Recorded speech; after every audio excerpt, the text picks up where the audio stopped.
everyone, sebelumnya perkenalkan saya Monica Otavia dengan NIM 23046020. Nah, pada video kali ini kita akan membahas pendudukan Jepang di Indonesia.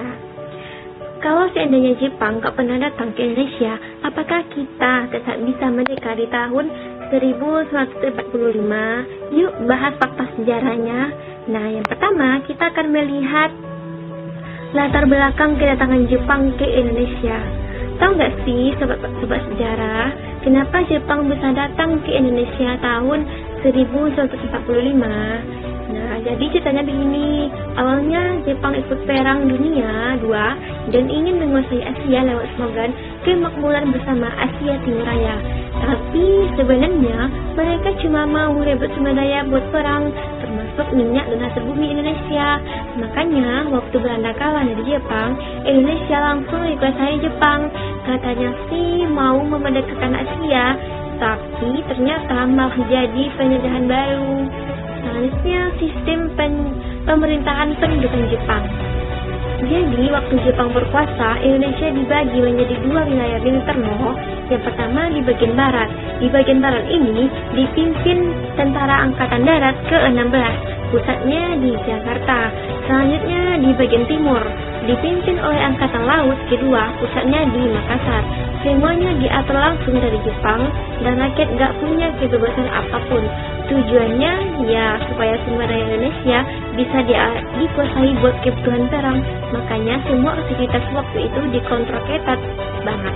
Nah, selanjutnya kebijakan Jepang di Indonesia. Waktu Jepang berkuasa, mereka bikin banyak sekali kebijakan, tapi kebanyakan justru bikin rakyat menderita. Yang pertama di bidang ekonomi. Di bidang ekonomi, rakyat dipaksa kerja rodi atau robusta. Sedangkan di bidang sosial, bahasa Belanda dilarang diganti dengan bahasa Indonesia, dan ini merupakan sisi positifnya. Selanjutnya di bidang militer. Di bidang militer ini, Jepang bentuk organisasi seperti Seidendan, Keibodan, Heiho, dan Peta. Tujuannya sih ya latihan bela negara, tapi sebenarnya buat bantu Jepang perang.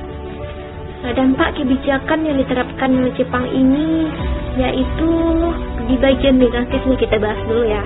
Di bagian negatif ini banyak rakyat kelaparan, pengusaha tewas, dan ekonomi hancur. Sedangkan di bagian positifnya muncul kesadaran nasional dan semangat perjuangan. Banyak pemuda belajar organisasi dan disiplin lewat pelatihan militer. Dari penderitaan justru lahir semangat untuk bangkit. Dari sinilah benih kemerdekaan mulai tumbuh di hati rakyat Indonesia. Nah, pengaruh Jepang terhadap kemerdekaan Indonesia yaitu menjelang Jepang kalah di Perang Dunia II, mereka janji bakal kasih kemerdekaan buat Indonesia.